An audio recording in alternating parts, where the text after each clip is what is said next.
Hello, everyone, and welcome to our last AC Connect of the summer, which really is only the second one, and we saw you at the beginning of the summer, so that's good. Hopefully we'll have some more people join us as we get going, but we wanted to start on time because we do have guests today. So we'll kind of get all of our stuff out of the way and let them take over. So just in case none of you know, I'm Leah, and I'm a member of the Alberta Early Learning and Childcare Leaders Caucus and an instructor at Mount Royal in Bow Valley. And that's all. Go for it, Lisa.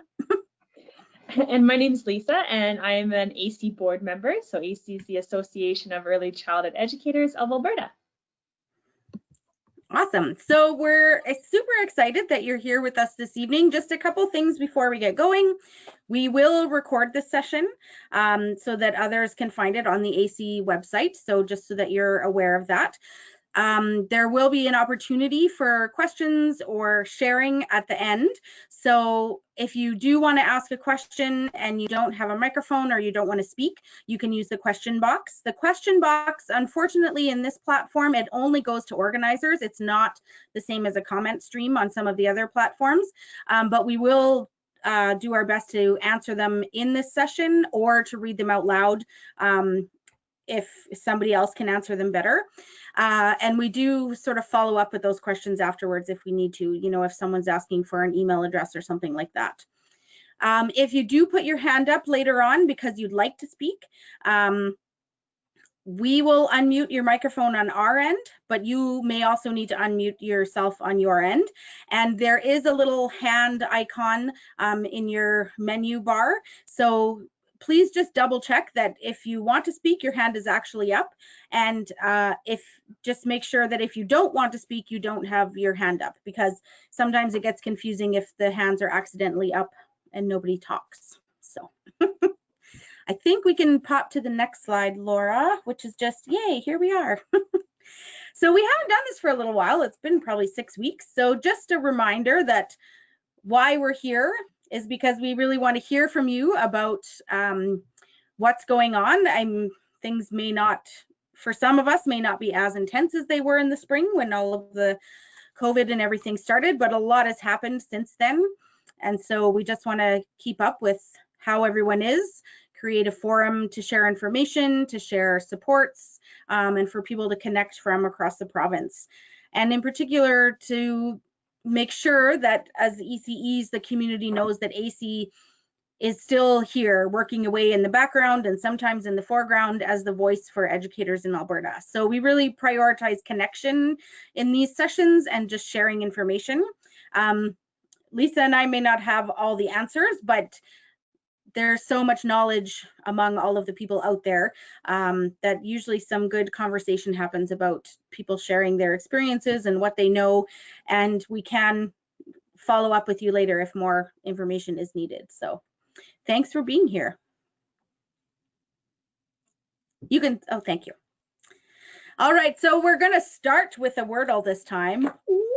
Usually we end with a Wordle, but we're going to start with a Wordle because it's been a while and we're almost at the end of summer and school and back to work and whatnot is looming ahead of us. So I will, if you make me the presenter, I will share my Wordle screen And while Leah gets her Wordle screen, oh, there you got it super quick, Leah. I just want to do a big shout out to all of our out of school programs who have not been operating yet and who are gearing up to go back, and preschool programs who are gearing up to go back for the first time since COVID happened. So big shout out to all of you, as well as the programs that are opening here coming in September. And we wish you the best of luck in everything that you are doing, and are very grateful for the efforts that we know you've put forward for the children and the families, and want to let you know that we are definitely here to support you in any way that we can. So Leah, you were super fast. Wordle time. But that's okay. So the slide is up, so you go to menti.com on whichever device you prefer to use, and you put in the little code that's over here. And then what is one thing that you enjoyed doing this summer that you would not typically have done? So lots of us had summer plans, myself included, that were kiboshed in March. And so we've done different things this summer. So please feel free to share some of the interesting things that you have done or things you would not otherwise have done if we weren't close to home this summer. I think my two, Leah, I'm not sure what are some for you, but for me, I made jam for the first time this summer. And I did that too. Mine didn't work out. Oh no. I think I lucked out, but mine made some Saskatoon berry jam. Woo! And I got a cow back in the spring, and she is finally halter trained, so we walk around the garden now together. Cool. Hiking long distances. Yeah.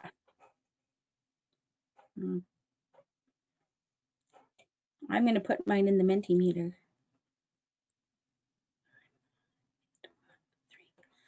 Made cabbage rolls. Cool. Spin class. Whoever made cabbage rolls, you want to send some up to Edmonton for the AECEA office? Spread those out across the province. Crafts. Oh, me too. Paint in the garage. Lots of home renovations.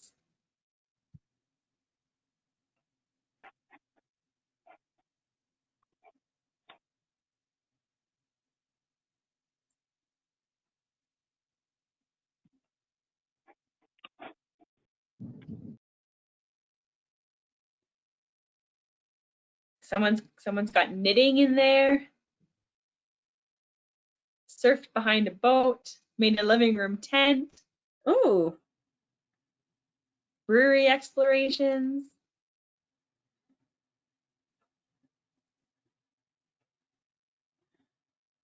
Good for you, Anita. She said, washed walls in every room in my house. Wow. I'm pretty sure. Well done. We haven't washed walls in my house in a while.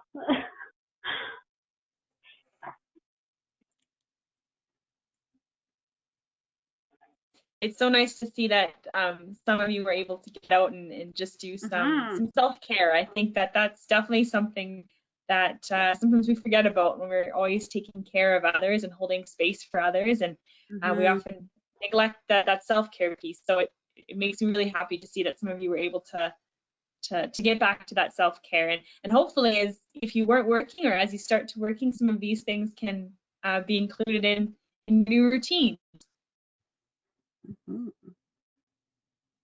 I love the 2,000-piece jigsaw puzzle. That's amazing.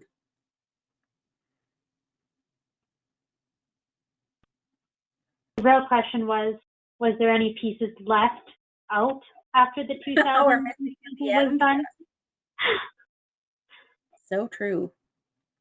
See, vegetable gardening. I gave that one a try, but I think the bugs took care of my broccoli. I didn't get any this year.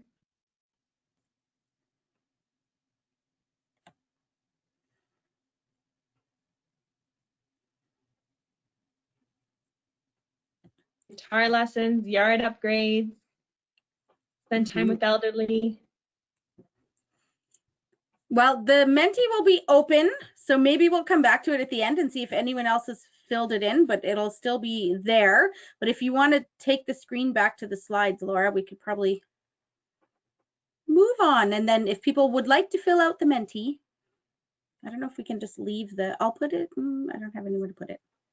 Oh, well. Do you want to just revert presenter to me? Oh, yes. How do I do that? Never mind, I think I got it. Okay, that's good.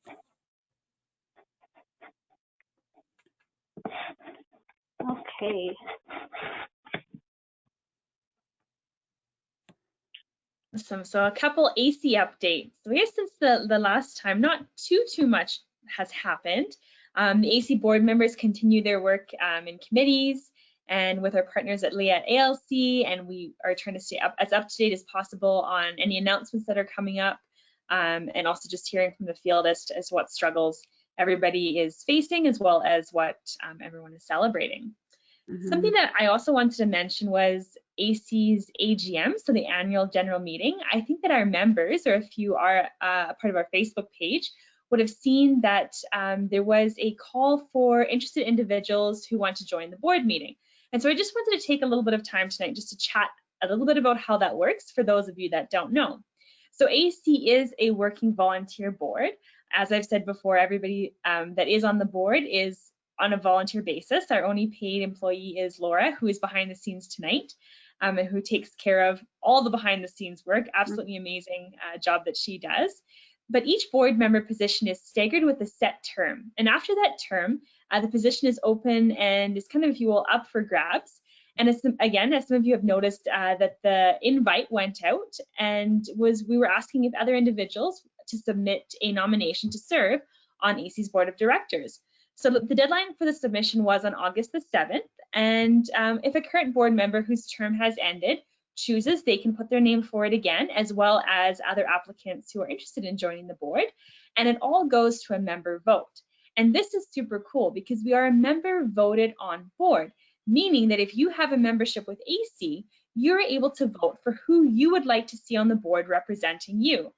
And so this is, for me, just one way that AECE honors educators and amplifies their voice by giving them the power to decide who's representing them. So the voting takes place each year at AECE's AGM, so annual general meeting. And this year, AECE's AGM is coming up at the end of September. So if you can only vote if you are a member. And so members, please keep your eyes on your inbox, as more details about the AGM will be coming out soon. AECE supports equity, diversity, and inclusion, and seeks to balance the geographic representation of our board to reflect the communities that it serves. So maybe just some things to keep in mind as you are voting, if you choose to vote.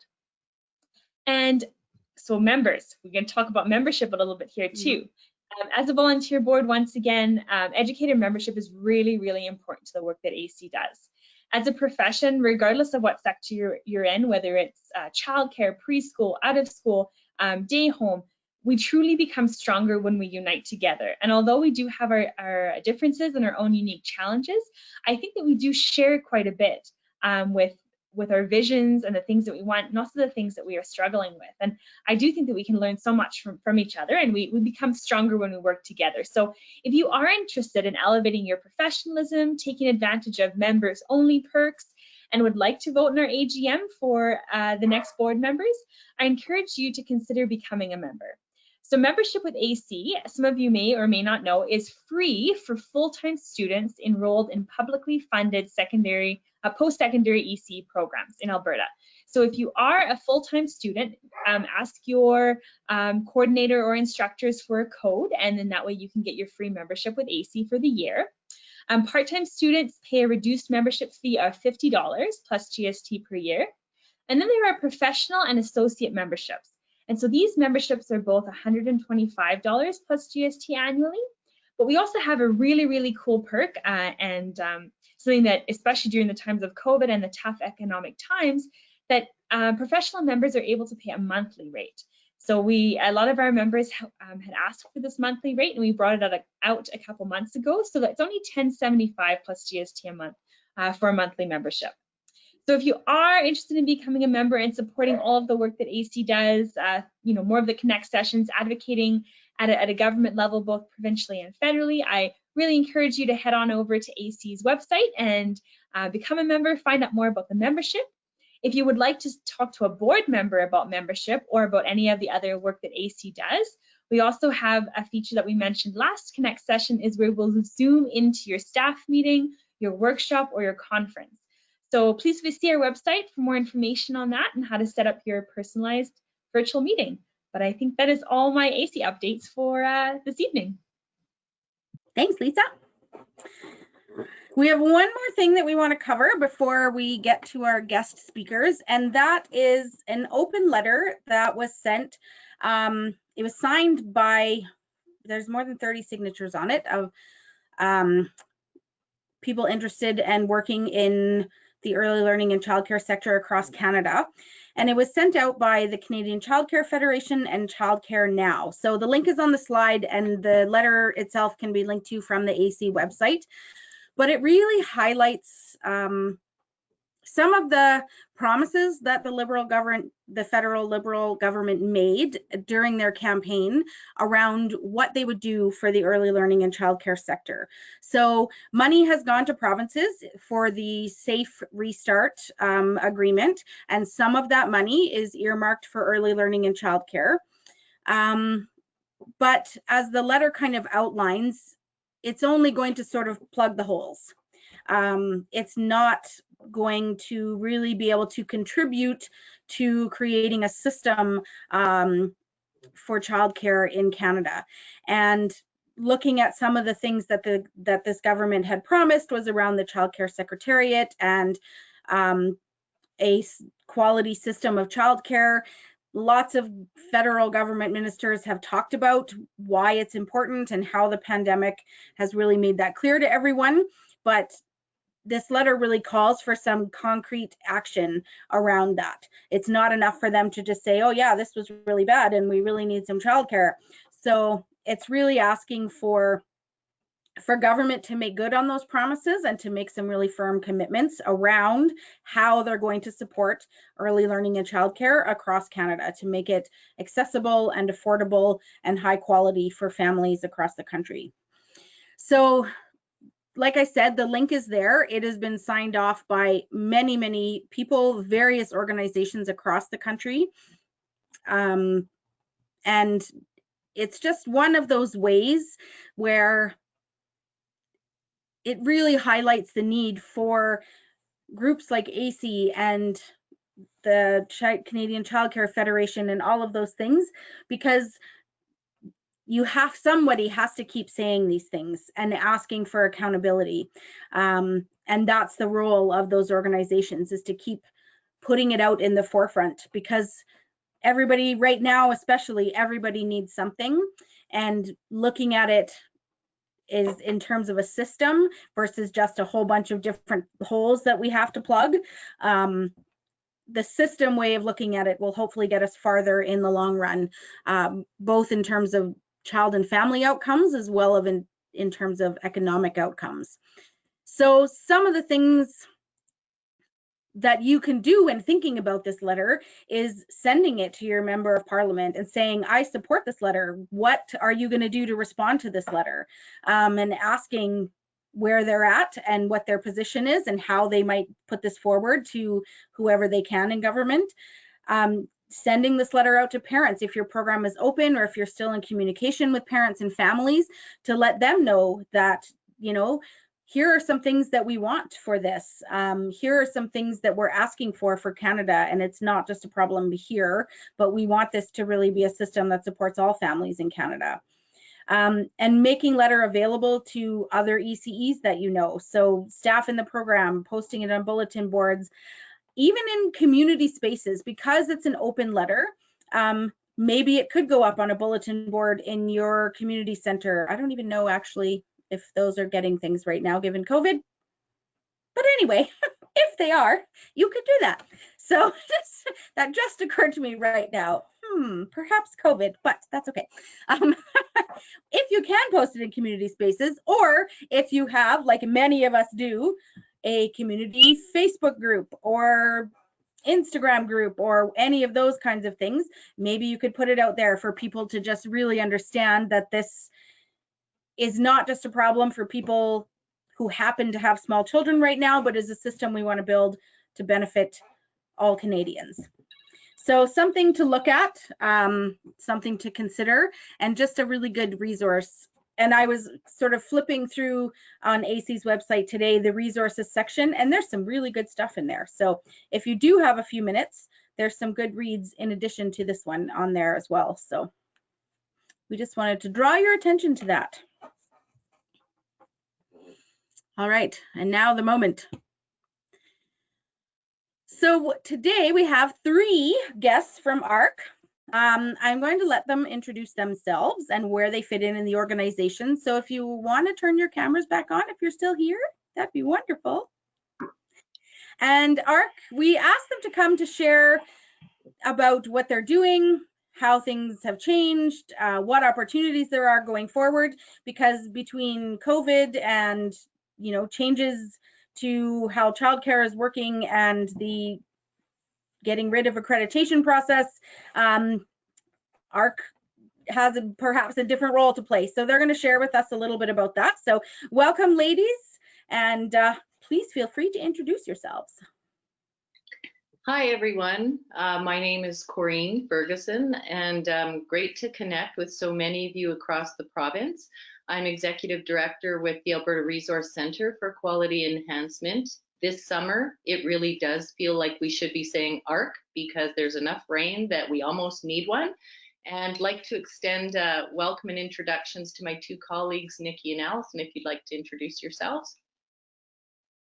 Sure. I'm Nikki Meyer. I'm the project coordinator for GRASP, which we'll talk about shortly. I've been a coach with ARC for, I think, about 10 years. So that's my introduction. Hallie? Hi, my name is Alison Reines, and I'm the project coordinator for the Pedagogical Partner Project. I've been a coach with ARC for about 3 years, and yeah, it's been an exciting project to be part of. It's ever-changing. So I'm looking forward to sharing the information with you guys today. And you too will all be able to say Pedagogical Partner Project 5 times quickly without stumbling after this, I'm sure. Okay, so I'm guessing that our colleague behind the scenes, Laura, is operating the PowerPoint. Thank you. So just for those who may or may not be as familiar with us, although I think most of you probably know us, we've been around now for 16 years. It will be 17 years in November that I've been with ARC and that our organization has been established. And our mission and vision and philosophy below is just that we really are there to support building of quality and enhancing capacity. We work with programs in numerous ways. This evening, most of what we're going to share with all of you is our sponsored support services, meaning services that ministry contracts through ARC to provide at no cost for all of you in your programs. But we have some time at the end for questions, I understand, and then we are also happy to answer any general questions that folks may have outside of the information that we're covering this evening. So just to sort of start us off, and I know you can all relate to that little lovely photo in the corner, I still find myself kind of pinching myself some days going, I can't believe we're really living in a day and age of pandemics. I could never have imagined in my lifetime that this was something that we were going to be dealing with in childcare, and the ripple effect and so much that has happened in this past year that I know for many people, 2020 is a year more people kind of are hoping to forget rather than see as memorable. I'm welcoming a little grandson in October, my first, so that will be my one positive shining moment of 2020. But just to give you a little bit of scope for those who may or may not be as familiar with kind of the process behind our agency, and I should just say for those of you who don't know, we are actually co-located with AECEA. AECEA office is located within ARC's Bank of Offices, so we enjoy having a really wonderful working relationship with Laura and members of the AECEA board, who we've been participating and working in partnership for many years. As many of you know, the year leading up to the new fiscal was riddled with many surprises and many unexpected changes, the first of which was cancellation of the accreditation program. And, you know, I have to say it was a very overwhelmingly sad time for us to get that news, as I'm sure for many of you.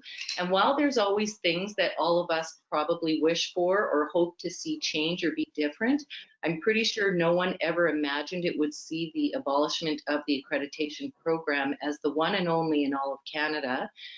The reason I mention it is in addition to the loss of the accreditation agency and 16 of our colleagues who worked for many years in that organization to keep it vital and strong, within a half an hour's notice of the accreditation program terminating, ARC also received a call right after, and our program in supporting community with their efforts for continuous quality improvement was also terminated.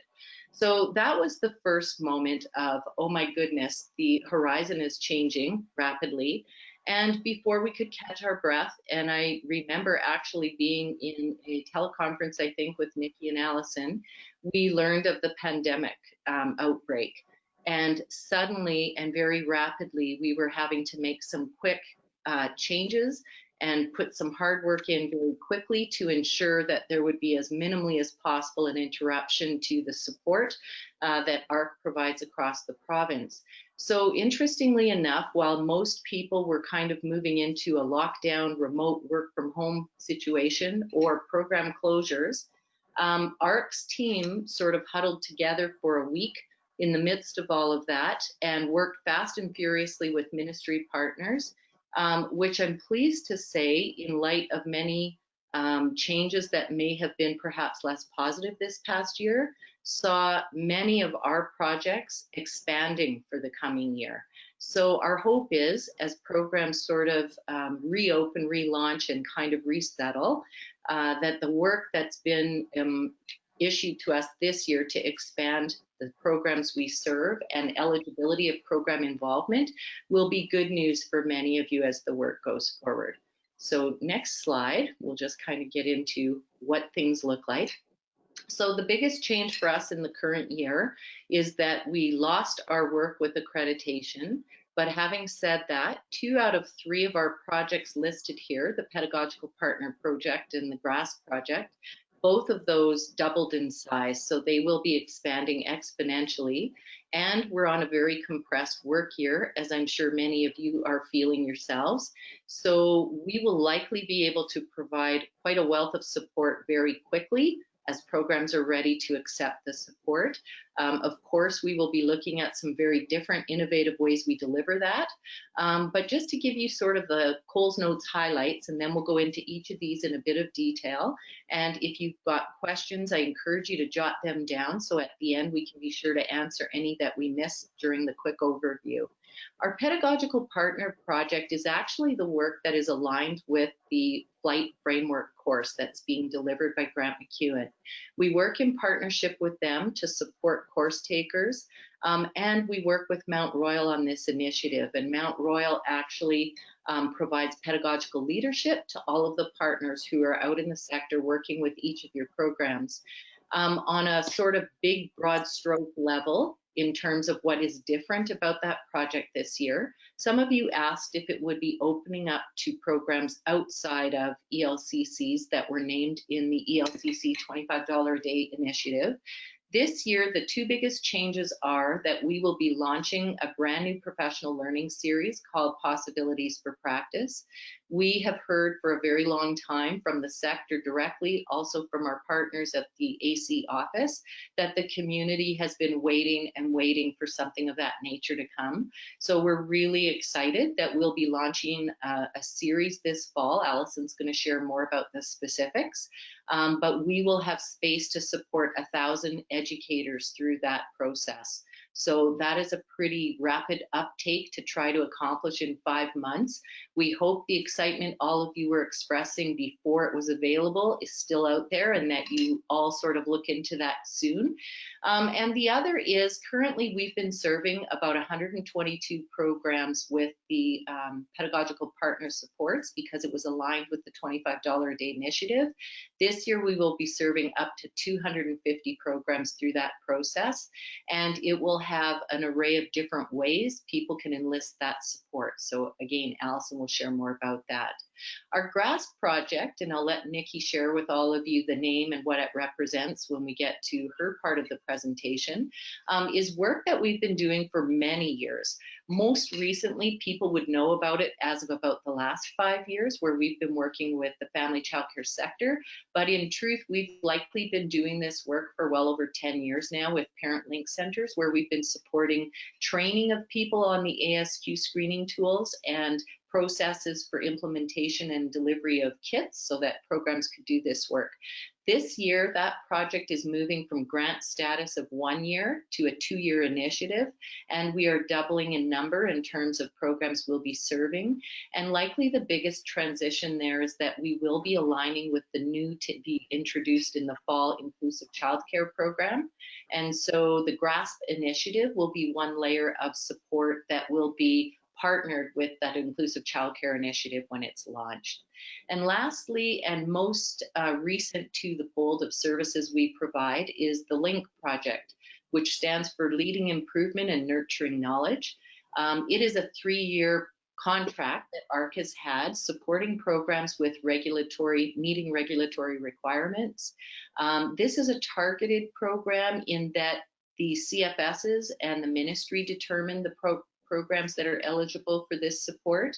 We work with programs delivering about 37 hours of support to them with continuous quality improvement, and we are in year 2 of that initiative. Sorry, roll forward. Okay, over to you, Allison. All right, so I'll talk about the Pedagogical Partner Project and how just the evolution of where we've gotten to where we are today. So as we all know, the Partner Project started with the first year of the engagement with the ALCC grant, with the $25 a day project throughout the province, where we were first announced that there would be the 22 ELCC sites working with the 15 pedagogical partners. So through that year, we supported the programs in relation to understanding flight, helping them enroll their educators into the flight program, supporting them with conversation around the course, and those type of engagements. Then year 2, we had the announcement of the expansion of the ALCC grant throughout Alberta. So our project increased by 100 programs. So we had in our second year 122 programs with an additional 15 PP. So in total, we had 30 pedagogical partners working with 122 centers throughout the province. And then this year, as Corinne was speaking, with our Pedagogical Partner Project, now we have universal support for the province or programs. It is capped, like Corinne was saying, is that we're only still able to support around 250 programs because we are still supporting the 100 programs from the second year. So we're transitioning our support services with the pedagogical partners. So the 100 ELCC sites still get their pedagogical partner supports, but we are accepting new programs within our project to get that pedagogical partner support, aligning with the different kind of entry phases or points of our project that I'll speak to in a minute. So for our year 4 project or revisioning will be that we'll have the universal access to curriculum support. So there'll be multi-entry points to support the curriculum implementation. And with the introduction of the possibilities for practice, professional learning series is available to all educators throughout our sector, which will help to create conversation around flight, understanding the concepts, the language, so that as they're working through implementing this through their practice, or if they're trying to implement and understand it before they enroll in the course, I think it's a really great connection between educators who have taken the flight course and then educators who have the introductory session, just to kind of create a dialogue of common language throughout our centers. Next slide, please. All right, so talking about the multiple entry points, this is our entry points and engagements. So we've kind of broken it down into kind of 4 entry points. There'll be the knowledge building phase, which is just getting people familiar with the flight curriculum, the framework, the language, the concepts, all those things, which is the introductory to the possibilities for practice professional learning series.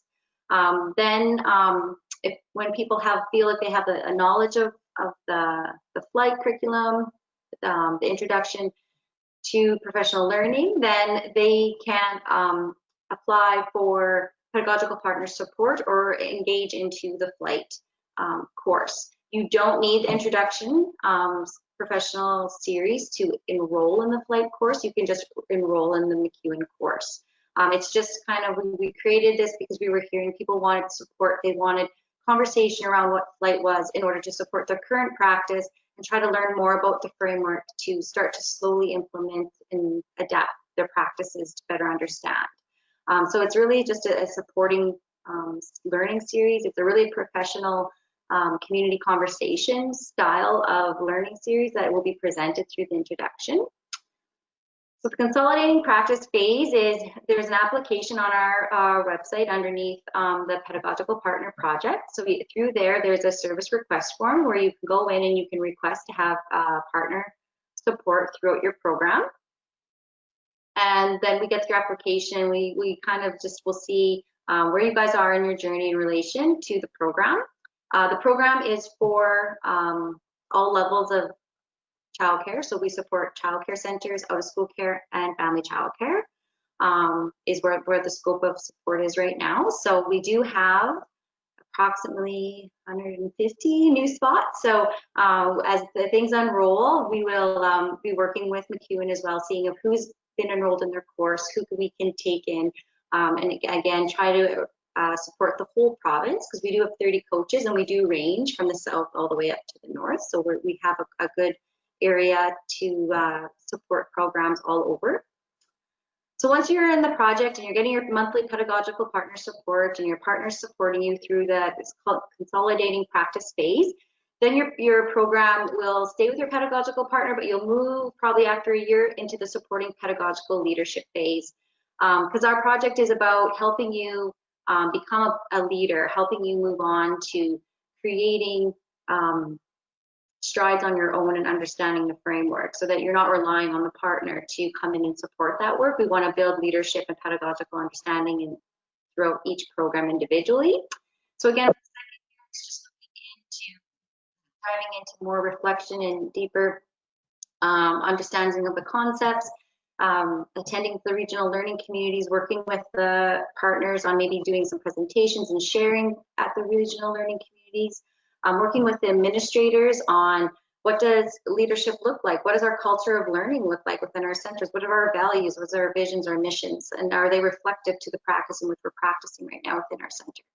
So that'll be kind of the third year of the phase. And then the fourth year of the phase is we kind of like let you go fly on your own and see how you do. So it's a little bit more limited partner support, where the focus is on supporting professional learning and development. You still will connect with a pedagogical partner, but not maybe as often, maybe a few times a year versus monthly.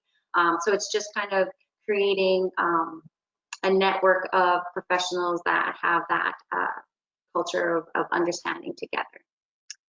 So our website here is listed. So it's just under, like I was saying, under the Pedagogical Partner Projects, you just click on there.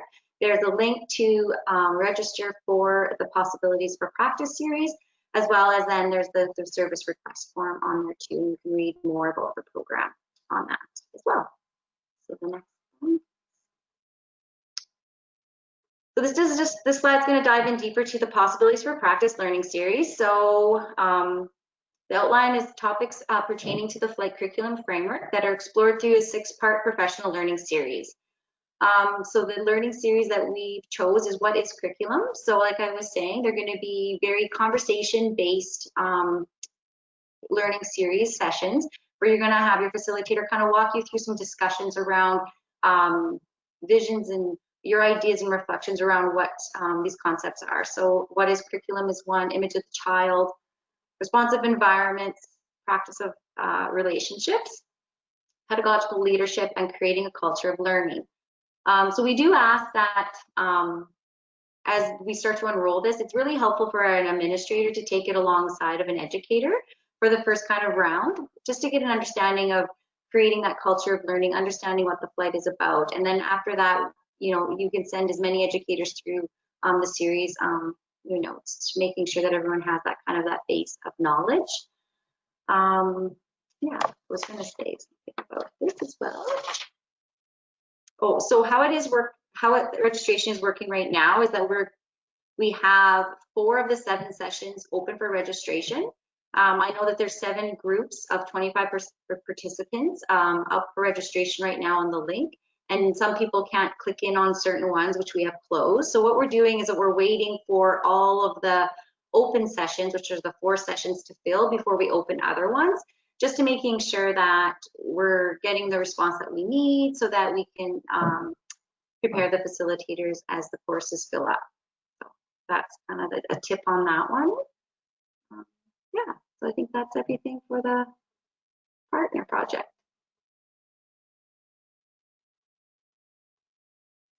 Okay, so next I'll talk about our GRASP program. It's guiding responsive approaches to strengthening practice. We can move ahead a slide. So really, ARC has supported ages and stages within Alberta for a long time now. We started off providing support for parent-linked programs across Alberta, providing them with opportunities to train the trainer in delivering ASQ. For that time, our contract expanded to supporting 12 regional sessions for the orientation for childcare programs on ASQ. So many of you may have already taken that orientation session for the ASQ3 and the ASQ SE2. When we were doing that, lots of programs took that training. They received the kits that are supported through our office, which are really an expensive treat for you to get. But there was no certainty as to whether programs were actually utilizing those or not. So in 2016, ARC submitted a proposal for a coaching model that allowed us to develop GRASP. In that, it's grown to now include 3 different contracts that we've had. So we have 3 separate enterprise accounts for the ASQ database that I oversee. So we have one that's for home visitation programs in Alberta, one for parent-linked programs, which are now the Family Resource Network programs, and then we have one for GRASP. Traditionally, that's been for our day home agencies. That's how it started, which then grew to include childcare programs that were attached to an existing family childcare agency.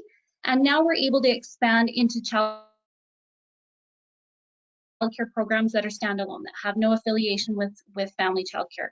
So that's going to be really exciting for us. We've also, as Karine said, we've moved into a 2-year grant. So every year we were operating on a 1-year grant, never really having any certainty as to whether the next year we were going to have funding or not. So we now know we can provide a little bit more security in programs becoming invested because we've got our 2-year grant. So in that, we're able to add 48 new programs this year. So we've had 37 programs so far, and we're increasing that to 48 new programs this year. So we can go ahead, a slide there.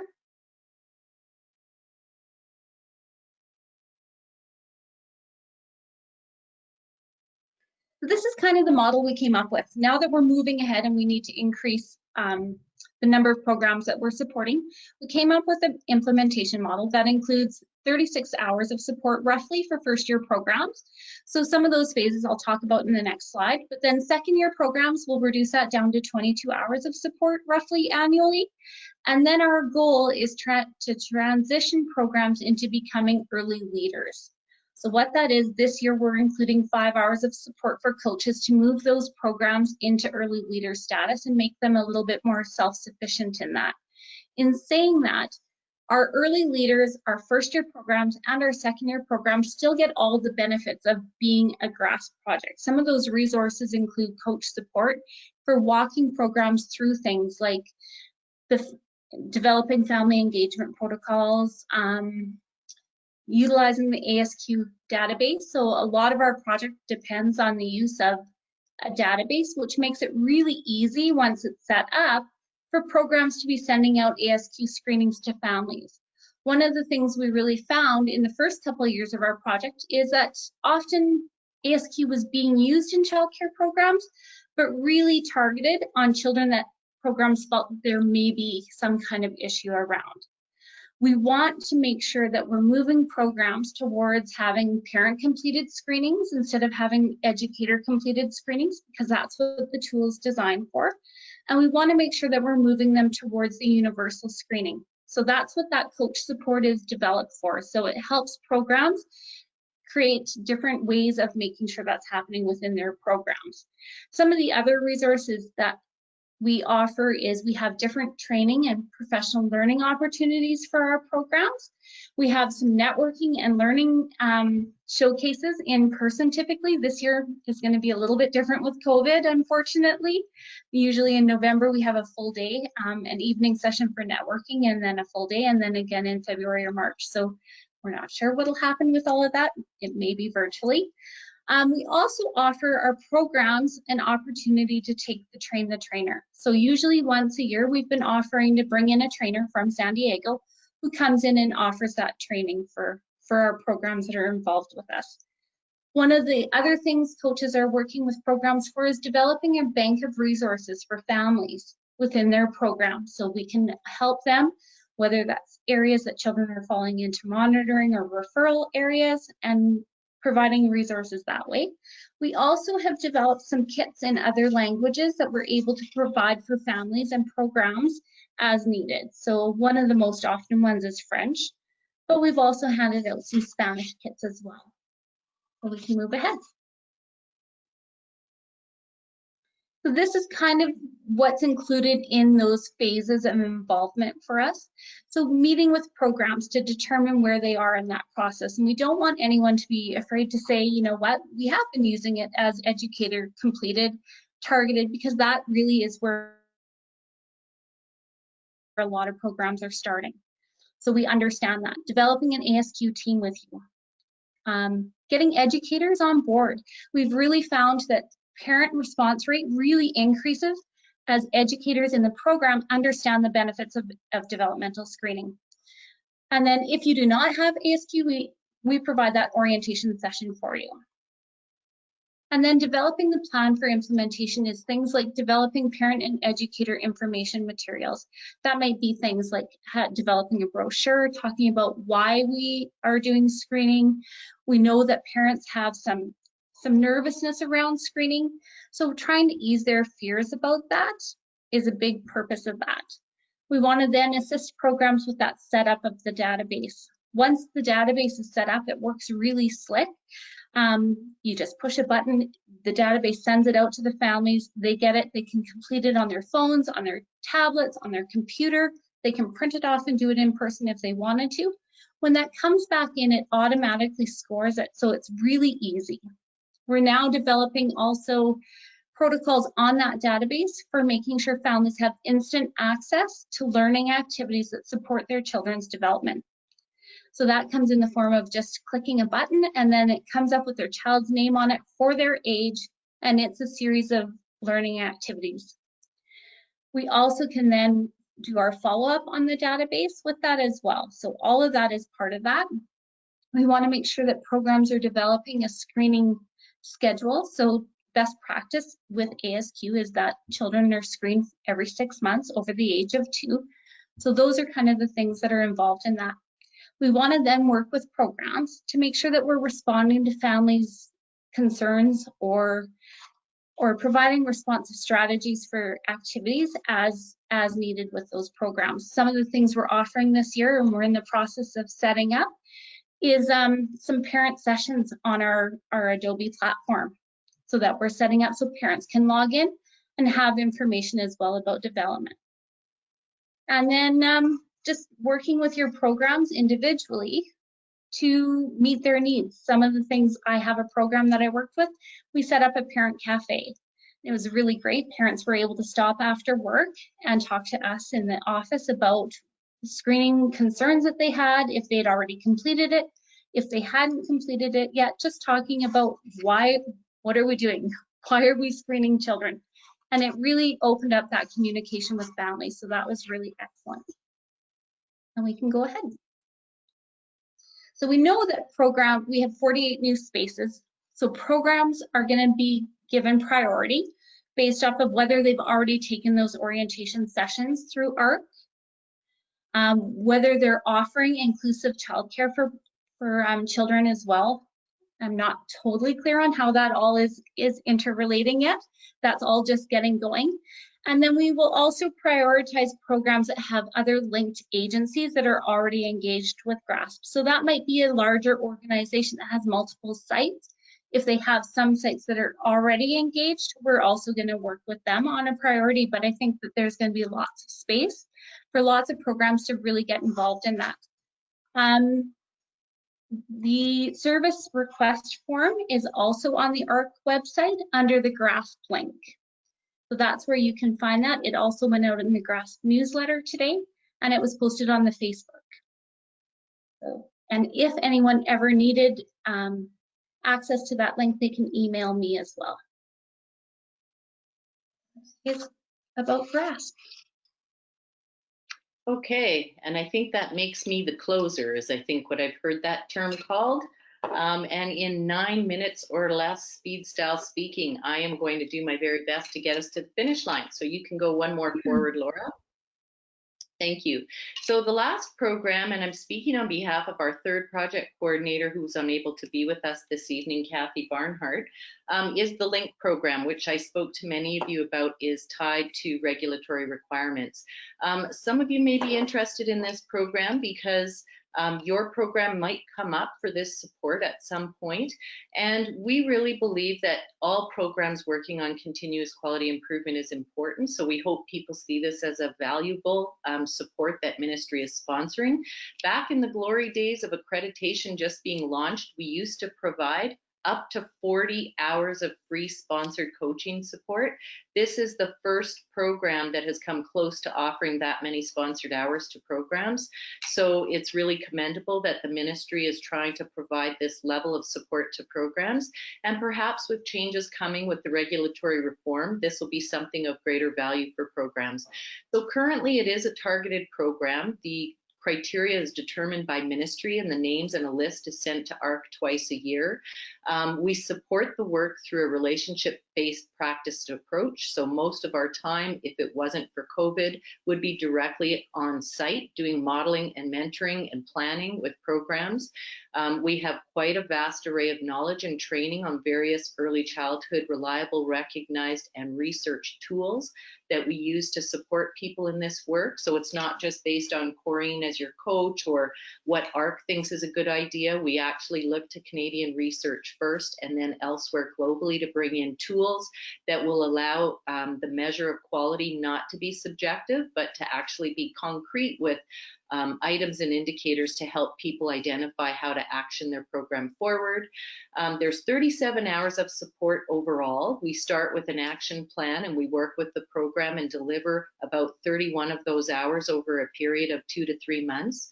Then we take a bit of a pause and we step away from the program for about an 8 to 12-week period and come back to the program after that for follow-up to see if the strategies that were implemented are working. Are they in need of change? Are they in need of growing their goals broader because they're doing well with that?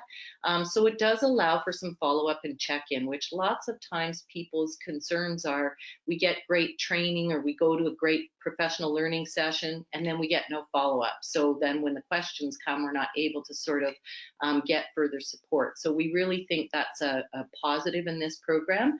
And currently we support up to 60 programs a year. When COVID started, we actually had about 12 sites that did not get their hours supported. So this year, the ministry has rolled those hours forward, and we're actually currently working with already 70 programs this year. So in a very short, condensed fashion, that's a lot of hours to be delivering over and above, as Nikki and Allison have both shared, other programs that people may have involved in their centers. Next slide, Laura. Thank you, Vanna. These are the areas of regulatory requirement that the ministry has set for a target for continuous quality improvement. No surprise that these are what we call the 5 critical areas. There's often many areas people would like support with, but the ministry feels that in terms of supporting best practice and high quality, these are the 5 that if you're doing these well, often ripple out and benefit all other areas of programming. So we can work with programs who either have multiple areas of need, or they may just be identified because one of these areas is prevalent for them. And sometimes people might say, well, why would they be critical if they only have one area? Well, it might be an area where there's a redundant pattern of deficiency there. So that's why it may be a variety or just one. Next slide. This is the process, just to give you the quick overview on how it works. The ministry works with all of the Children Family Service authorities to identify programs who may have presented with some regulatory challenges and are in need of some support.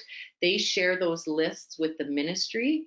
The ministry then forwards the list on to ARC.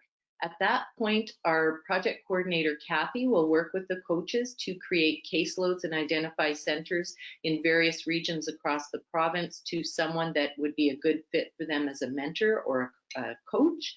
And then the coaches work with the programs to introduce an action plan, and it's very much a do with, not a do to programs, to create a bit of a process that will build on the expertise and knowledge of the educators and help them set goals for striving further. So I think that's probably it. If you go forward, oh, sorry. This isn't specific to LINC, but this is just sort of a wrap-up slide because many of you are probably wondering, so how does this all work nowadays since you can't go into programs? And many of our coaches and contractors, despite the fact that programs are closed, they are all happy to begin supporting programs at any juncture when programs are ready for their support. We've worked with essential sites that were supporting essential service workers during the actual closure of all of the childcare programs, and we have many programs who are opening. We just are trying to be very mindful of giving programs the space and time they need to sort of reset with the families returning to their programs. And we know and certainly appreciate there is a huge overwhelming amount of protocols and guidelines that programs we know are managing. So we are not there to add to those challenges and pressures. We really want to be a support player on the team. And in whatever way that looks like in the beginning, please know that there are no bad questions to ask. We're happy to work with programs and share exactly what we can do in helping that. The ministry has heard, and we all know based on information that we're hearing from Dr. Dina Henshaw all the time, it may be a very long period of time until we can resume regular activity with programs, if in fact we ever return 100% to the way things once were. So we are looking at new and differing technologies. ARC has been trying to do this for years. The accreditation put all of their program on the PAL site back in 2013, and people were kind of fighting that change and resisting it because technology is just one additional layer of grief sometimes for people. But what we're learning is sometimes technology is all we have, and if that's the case, how do we make it meaningful? How do we make it effective? How do we continue to build relationships through this social distance arm length mechanism that we're all working in? We struggle as much as all of you. Just so you know, we're introducing a lot of new technology to our team right now. And so just know you're in good company with all of them. And if you're struggling, they probably are too. So you can learn together. On a positive note, we know from our concepts in the curriculum framework, multimodal learning, when you're doing dual learning through technology and content all at once, it's probably going to be retained much more effectively because now you're learning in two different ways. We talk about that with children all the time, with using all their senses and how retention is better. So anyways, we will introduce many of those new supports over the course of the year, and you'll be starting to hear from us quickly in September about some of these. And Laura, if you want to go on to the last slide, which is just to give people some opportunity for questions, a couple of clarification points. I just made notes here as my colleagues were going through their sessions, and maybe they've done the same as I've done mine. So feel free to jump in. But some of the questions I thought might come up. Relative to the possibilities for practice series, people cannot opt in to one session only and out of the ones they choose not to participate in. This is called a series for a reason, because we're scaffolding the learning on the layers of information that we're introducing. We must also ask that all programs have the same 2 participants attend the series. You can't send different people to each one. And while we would like to have more than 2 people per series right now in terms of per program, the reality is at only 1,000 spaces, which might sound like a lot, some centers and some day home agencies could fill all those spaces themselves.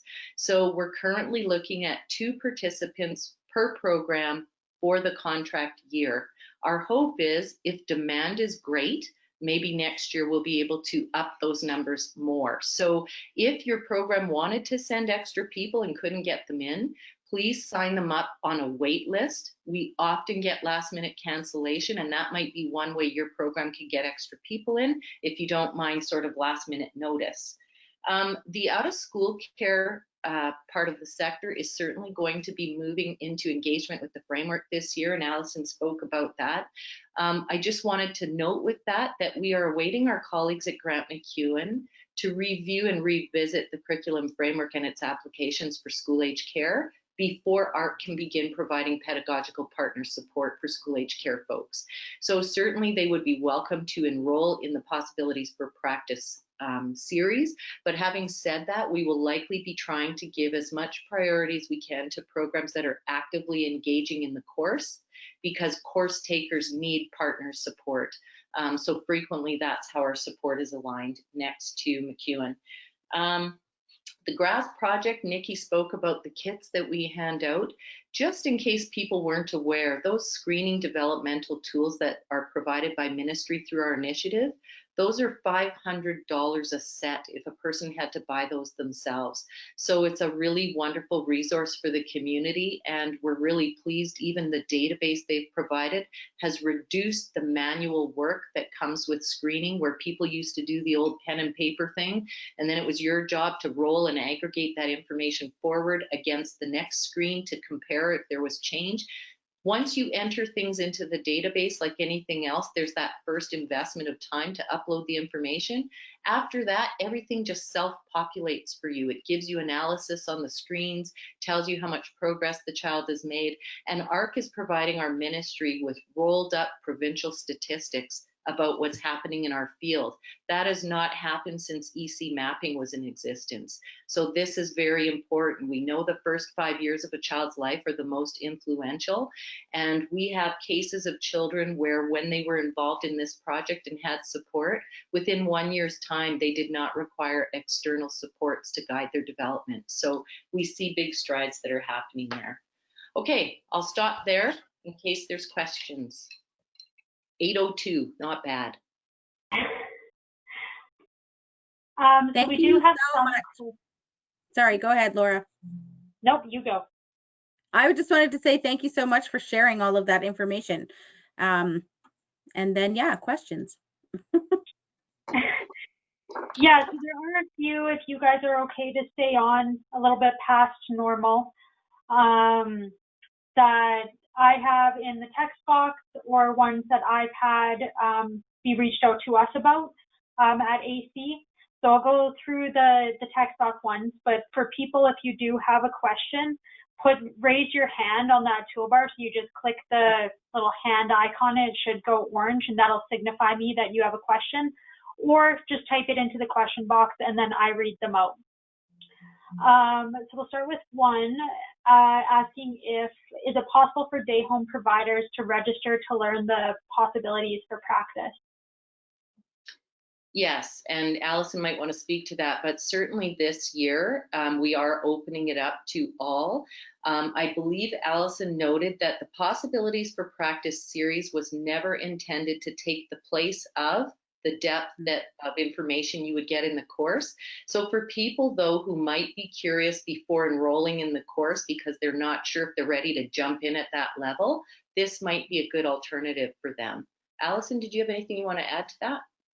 Yeah, so for just the family day homes and out of school care programs, you do need your program ID number from your licensed agency or your program in order to register. And same with child care programs. So as an educator with family child care agency, all those, but just you do have to be a registered licensed program within those domains. And we know family child care typically has a contracted relationship, so we'll have to look at how we kind of recognize that in our registration bar, I bet. Because I think we only have program ID in there right now. Hey, Allison? Program ID and name and type. So, yeah. And then just one also thing is that if this series would fill up, it runs for 6 weeks, so it starts around the September 15th and it goes to October 24th. When those 7 groups fill and we run them through, we are offering another one November to mid-December and then 2 more in the new year. So if you don't get into this round, there will be more, or if it's not working for you time-wise, know that we will be offering other groups. And in terms of people getting the actual pedagogical partner support, if people are wondering about that, you either have to have had course takers already completed the course or someone through the PFP series, one or the other, to activate the on-site support. And that's just because people need context before we can work on implementation. Thank you. And kind of an extension to that, preschools as well are good to join that possibilities for practice? Or at this point in time, our ministry contract is specific to licensed childcare, contracted day home agency, and eventually school age. What I would say is our colleagues at AECEA would be a good source for you to express your desire for participation in that, so that we can continue to vocalize that to ministry. We're also being asked by ECS programs like kindergarten, grade 1 and 2. And so right now we're exploring whether or not we're going to be able to offer this on a fee-for-service basis if people also want to attend but aren't eligible through the sponsored route. That is probably yet to be determined in another month or so, because we haven't even rolled out the sponsored stuff yet, and it is a short year. But I promise you we're looking into that, and we'll make note of that so we can get back to AECEA, and then they can communicate out to all of you. Thanks, Corinne. And I have one here. I am now enrolled in the flight course for September. After hearing from you all, I'm wondering if I should back out and go with you ladies first to get a better understanding. I'm taking that as a no. Allison, you want to answer that? So yeah, I would say as an educator, stay in the course with MacEwan. The learning that you get through there, the conversation, it's very reflective. It helps you understand the flight document, the framework a lot more fully in what you see in your practice and how you do it. I know I read the flight resource manual, or the manual, probably 4 times, and then I took the flight course, and once I took it, I was like, oh yeah, now it all makes way more sense, or I totally understand what they're saying when I'm with engaging with children or doing documentation. So I would encourage you to take it. It's really great to build that cohort of connection with other educators and go through it. So, and I would also say, given what those spaces in the MacEwan course are, never give them up if you get them. Having said that, and not that I will ever admit to saying this, but here's a little cheat note for all of you. If you manage to get a few people in the course, maybe 2 other people get into the PFP series, and now you have suddenly 4 people who've gotten some exposure. And that's a faster way to ripple out the influence and the impact in your site. So keep that in mind. But if you're in the course, good grief, stay there. You'll be glad you did. You might not get back in. I also believe that MacEwan has a waiting list of some sort as well for if that happens. So it's not something where somebody could just jump in and take their spot. If somebody jumps out, they have the process that they need to go through, and that would be done through MacEwan for the actual curriculum course through them. I might see some of you in there. I'm teaching this term, so we'll hopefully connect with some of you there too. And I just had some questions in regards to the finances series that you guys are doing as well, just kind of a brief overview of it, so that some people have an idea of what it's going to look like, if you don't mind. Sure. So quite a number of years back, we had a mentor specialist from the US who came forward from, she's connected with NAEYC, and she partnered with ARC to introduce a number of different administrative topic series. Recently, she spoke with us about perhaps the value or merit of introducing some financial planning sessions for administrators, given that we know many programs are transitioning from perhaps $25 a day funding and having to regroup and configure how they're going to manage budgets now in the absence of those big grants. We know that many others of you have been affected by COVID and the length of time that you've been closed. When centers are closed, there's no revenue, and even though you might have not been paying out educators who might have been eligible for CERB, most people still have to pay rent and lease and things like that. So Karen Foster Jorgensen is her name. She's someone who's been connected with the NAEYC for many years. She then moved to Alberta, just so that you don't think she's someone that doesn't have context, and she ran the Banff and Canmore programs for a number of years as the executive director. She's worked with that whole community around fund development practices, so she has quite a wealth of knowledge. I have not gotten too entrenched in the details of that session, Laura, because our professional learning administrator, Joyce, is managing that. But I believe it's a couple of part series, and the fee structure, the times, dates of those sessions will be posted online. And my sense is Karen is pretty flexible about offering day and evening sessions. We never know what works best for folks. Oftentimes administrators can spare the time in the day, and we all know when people don't have to give up evenings and weekends, that's a plus. So she's probably going to try a daytime series and possibly an evening one or a weekend one. But at any time, if people have a specific session or time that they're interested in, we always ask you to share that with our office so we can try to plan for that. Our PD coordinator plans all the fall regional sessions in the summer, so those will be launching right after Labor Day if they're not up already. And then she starts working on the winter offerings round about October. So if there's some that you don't see in the lineup for fall that you hope are coming later, or a different time or day that they should be offered, let her know that so that when she plans the next term, she can include those for you. Thanks, Corinne. And one more from an educator who has some questions around available support for preschool educators and doing the shift potentially for preschool educators to be teaching online. Is that something that ARC has considered or anything like that? Or do you have any suggestions on where they could look? So sorry, I'm not sure if I'm understanding the question exactly, Laura. So where this educator is asking if there are any courses for starting e-learning for preschools. As educators, if we switch to online, that would be a great help. As an early childhood educator, I would like to get trained to teach preschool online. So do you know of anything? So ARC personally is not an accredited institution that provides any kind of what I'd call course study towards certification of any kind. We do, though, provide professional learning, and as you have heard earlier, we are connected with both post-secondary institutions. So we offer right now, all our PD will be online. It's just what will be offered. Centers can certainly request a specific series or session if they like, but we do post regionals. Otherwise, insofar as online learning goes towards certification, I would imagine that all the post-secondaries have that available on their institutional websites. And I think, if I'm not mistaken, AECEA has them all hot linked on their site. So people should be able to find more information that way, possibly. Yes, awesome. Thanks, Corinne. I am all out of questions for right now. So I would suggest if you do have any questions that you didn't get a chance to answer, or you come up with some later tonight, you can either contact ARC through their website, or their email address to their main email is info@arcque.ca, or you can funnel them through me, and we're in the same office, so I can funnel them back to ARC and they can reach out as well.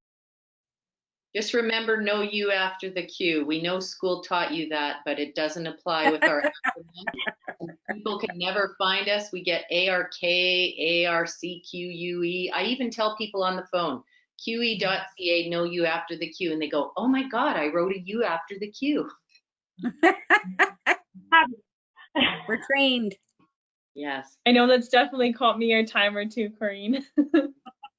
Thank you so much. I just want to thank Nikki, Corinne, and Allison for joining us tonight. It's been absolutely wonderful to learn about what ARC is offering, and I know that we wish you all the best in your new endeavors and your new projects, and they sound wonderful, and I'm excited that we have more educators interested in learning about the flight curriculum. And we're so excited to finally reconnect with so many people. So thank you for bringing this out there to the masses. Thank you so much, ladies. And thank you everyone for joining us this evening. As Laura said, if you do have questions, certainly send them on. And keep your eyes open for our next Connect session, which will happen in September. Bye, everyone. Thank you. Bye. Bye.